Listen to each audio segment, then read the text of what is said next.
ತಾವು ಬಹುಶಃ ಮರ್ತೋಗಿದ್ದೀರಾ, ಹಿಂದೆ ಬಿ ಜೆ ಪಿಯವರು ಸ್ಟೇಜ್ ಮೇಲೇ ಡೆಲ್ಲಿಗೆ ಎಷ್ಟು ಸಾವಿರ ಕೋಟಿ ಕೊಟ್ಟಿದ್ದು, ಮುಖ್ಯಮಂತ್ರಿ ಆಗೋಕ್ಕೆ ಯಾರು ಎಷ್ಟು ಕೊಟ್ಟಿದ್ದು ಅಂತ ಬಿ ಜೆ ಪಿ ಲೀಡರ್ಸೇ ಬಿ ಜೆ ಪಿ ಸರ್ಕಾರದ ಬಗ್ಗೆ ಮಾತಾಡಿದ್ದಾರೆ.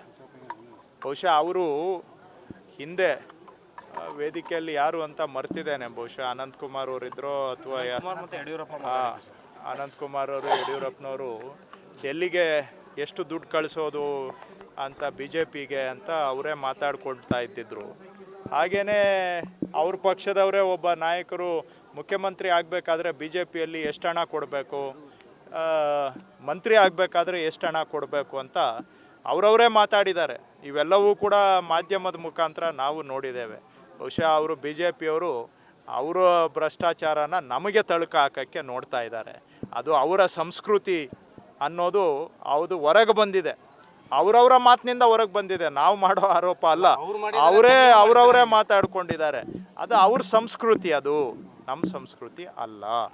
ಅವರು ಅದನ್ನು ಅವ್ರು ಮಾಡ್ತೀವಿ ಅಂತೇಳಿ ಅವ್ರ ಆರೋಪವನ್ನು ನಮ್ಮ ಮೇಲೆ ಹಾಕ್ತಾ ಇದ್ದಾರೆ, ಅವ್ರದ್ದು ಮುಚ್ಕೊಳ್ಳೋದಕ್ಕೆ. ಸಂಪುಟ ಪುನರಚನೆ ಆದರೆ ಅರ್ಧ ಸಚಿವರನ್ನ ಕೈ ಬಿಟ್ಟು ಅವ್ರನ್ನ ಪಕ್ಷದಲ್ಲಿ ತೊಡಗಿಸ್ಕೊಳ್ಬೇಕು ಅನ್ನೋಂಥ ಚರ್ಚೆ ನಡೀತಿದೆ. ಅದ್ರ ಬಗ್ಗೆ ಸಾಕಷ್ಟು ಜನ ಸಚಿವಾಕಾಂಕ್ಷಿಗಳು ಓಪನ್ ಆಗಿ ಹೇಳಿದ್ದಾರೆ ಸರ್. ಸೊ ಹಿರಿಯ ಸಚಿವರನ್ನ ಕೈ ಬಿಡ್ತಾರಾ? ಹಾಗಾದ್ರೆ ನೀವು ಪಕ್ಷದ ಜವಾಬ್ದಾರಿ ಕೊಟ್ಟು ವಹಿಸ್ಕೊಳ್ತೀರಾ ಸರ್? ಹೇಗೆ ನೋಡಿ, ನಾನು ಒಂದಲ್ಲ 10 ಬಾರಿ ಹೇಳಿದ್ದೇನೆ, ನಾವು ಇಲ್ಲಿವರೆಗೂ ಬಂದಿದ್ದೇವೆ ಅಂತ ಹೇಳಿದ್ರೆ ಏನೋ ಒಂದಷ್ಟು ಅವಕಾಶ ಸಿಕ್ಕಿದೆ ನಮಗೆ, ಜನ ಕೆಲಸ ಮಾಡೋದಕ್ಕೆ ಜವಾಬ್ದಾರಿಗಳು ಸಿಕ್ಕಿದ್ದಾವೆ ಅಂತ ಹೇಳಿದ್ರೆ ಒಂದು ಕಡೆ ಜನ ನಮಗೆ ಬೆಂಬಲ ಕೊಟ್ಟಿದ್ದಾರೆ, ಮತ್ತೊಂದು ಕಡೆ ನಮ್ಮ ಪಕ್ಷ ನನಗೆ ಅವಕಾಶಗಳು ಮಾಡಿಕೊಟ್ಟಿದೆ. ನನ್ನ ಅರ್ಹತೆ ನಿರೀಕ್ಷೆಗೂ ಮೀರಿ ಪಕ್ಷ ನನಗೆ ಅವಕಾಶ ಮಾಡಿಕೊಟ್ಟಿದೆ. ಪಕ್ಷ ಮುಂದಿನ ದಿನಗಳಲ್ಲಿ ಏನೇ ಜವಾಬ್ದಾರಿ ಕೊಟ್ಟರೂ ಕೂಡ ಅದನ್ನು ನಾವು ಸಮಚಿತ್ತದಿಂದ ಸ್ವೀಕಾರ ಮಾಡ್ತೇವೆ. ಅದೇ ರೀತಿ ಕೆಲಸ ಮಾಡ್ಕೊಂಡು ಬಂದಿದ್ದೇವೆ, ಮುಂದೆನೂ ಕೂಡ ಅದೇ ರೀತಿ ಕೆಲಸ ಮಾಡ್ತೀವಿ. ಮಾಧ್ಯಮದವ್ರು ಭಾರಿ ಸರಿ ಕೇಳಿದ್ರು ಉತ್ತರ ಕೊಡ್ತಿಲ್ಲ. CM ಅವರು ದೀರ್ಘಾವಧಿ CM ಆಗಿದ್ದಾರೆ, ಪೂರ್ಣಾವಧಿ ಆಗ್ತಾರ? ಎಲ್ಲ ನಿಮ್ಗೆ ಅದು ಚರ್ಚೆ ಆಗಿರೋ ವಿಷಯ. ಇಡೀ ಈಗ ಒಂದು ನಿಮಿಷ, ಇಲ್ಲ ಯಾಕೆ ಕೊಡಬೇಕು, ಕೊಡಲೇಬೇಕಾದ ಅವಶ್ಯಕತೆ ಏನಿದೆ? ನೀವು ಜನಗಳ ಸಮಸ್ಯೆ ಏನಾದರೂ ಇದ್ದರೆ ಕೇಳಿ, ಅದಕ್ಕೆ ನಾನು ಉತ್ತರ ಕೊಟ್ಟೇ ಮುಂದೆ ಹೋಗಬೇಕು.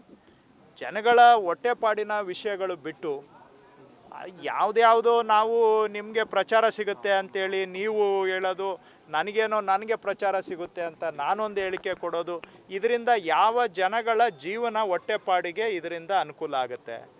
ಅದರಿಂದ ಜನರ ಜೀವನಕ್ಕೆ ತೊಂದರೆ ಆಗುತ್ತಾ ಅಥವಾ ಅನುಕೂಲ ಆಗುತ್ತಾ? ಕಾಲದಿಂದ ಕಾಲಕ್ಕೆ ಏನಾಗಬೇಕು ಬದಲಾವಣೆಗಳು ಅವು ಆಗ್ತವೆ, ಬಿಟ್ಟರೆ ಅದರ ಬಗ್ಗೆ ಈಗ ಇಷ್ಟು ವರ್ಷ ಚರ್ಚೆ ನಡೆದಿದೆ. ಈಗ ಇಷ್ಟು ದಿನ ಎಷ್ಟು ಚರ್ಚೆ ನಡೆದಿದೆ ಅಂತ ಅದನ್ನೆಲ್ಲ ನಾವು ಒಂದು ಕಡೆ ಸೇರಿಸ್ಬಿಟ್ರೆ ಅದು ಒಂದು ಚರ್ಚೆನೇ ಒಂದು ಗಿನ್ನಿಸ್ ರೆಕಾರ್ಡ್ ಆಗುತ್ತೋ ಏನೋ. ಆ ಚರ್ಚೆಗೆ ಹೊಸ ಆಯಾಮ ನನ್ನ ಕಡೆಯಿಂದ ಕೊಡೋದಕ್ಕೆ ನನ್ನ ಹತ್ರ ಏನೂ ಇಲ್ಲ. ಅವರವರ ಈ ವಿಚಾರ ಅವ್ರವ್ರ ಅಭಿಪ್ರಾಯ ಹೇಳ್ತಾರೆ. ನೋಡಿ, ನಾವು ಜನರ ಕೆಲಸ ಮಾಡೋದಕ್ಕೆ ಜನ ನಮ್ಮನ್ನ ಇಲ್ಲಿ ಕೂರಿಸಿದ್ದಾರೆ, ಪಕ್ಷ ನಮಗೆ ಜವಾಬ್ದಾರಿ ಕೊಟ್ಟಿದೆ.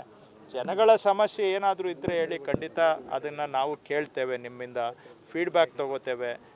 ಅವಕಾಶ ಸಿಕ್ಕಾಗ ಅದಕ್ಕೆ ಏನು ಪರಿಹಾರ ಕೊಡಬೇಕೋ ಕೊಡ್ತೇವೆ. ಅದನ್ನು ಬಿಟ್ಟು ಇದೆಲ್ಲ ರಾಜಕೀಯ ಚರ್ಚೆಗಳಿಂದ ಜನರ ಬದುಕಿಗೆ ಏನು ಅಂತಹ ದೊಡ್ಡ ವಿಷಯ ಅಲ್ಲ. ಧನ್ಯವಾದ.